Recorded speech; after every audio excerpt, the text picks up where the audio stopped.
all the music distribution channels. We listen to radio for news, for entertainment. It keeps us informed every minute of every day. Most of us depend upon radio more than we know.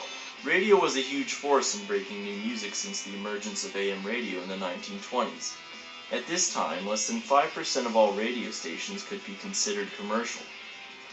Radio was largely free-form. DJs could play the tunes they liked, when they wanted. But in the 1950s, radio changed.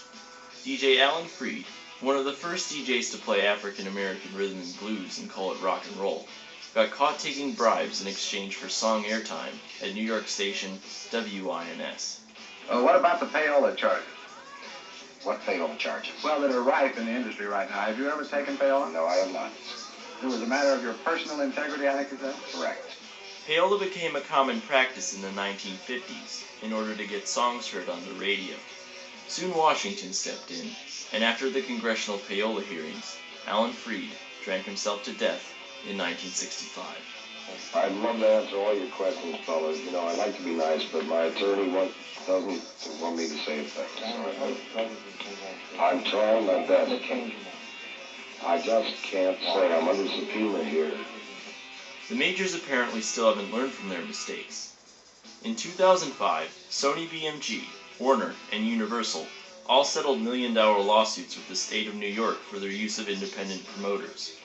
These promoters were hired by major labels to get their new singles on the air any way they could. Airtime was bought for Sony BMG artists like J-Lo, who received 63 spins at the tune of $3,600.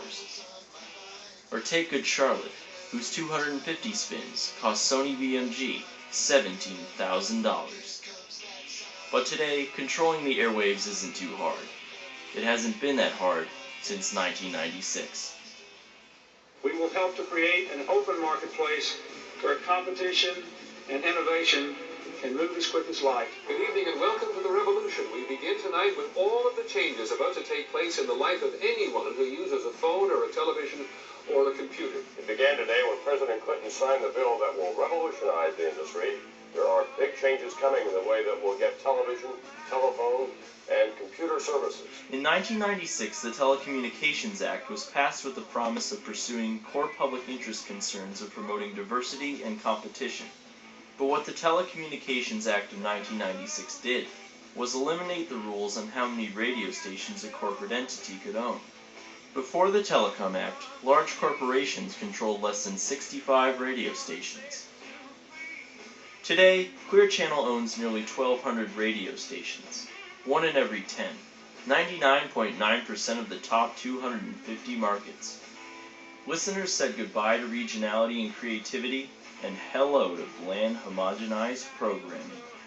You remember the big problem? The big problem, certainly. We have big problems every morning, Monday through Saturday. Well, the one that I was referring to was the one we mentioned just the other day about which way the water goes down the bathtub drain. As Clear Channel CEO Larry Mays says, "If anyone said we were in the radio business, it wouldn't be someone from our company. We're not in the business of providing news and information. We're not in the business of providing well-researched music. We're simply in the business of selling our customers products."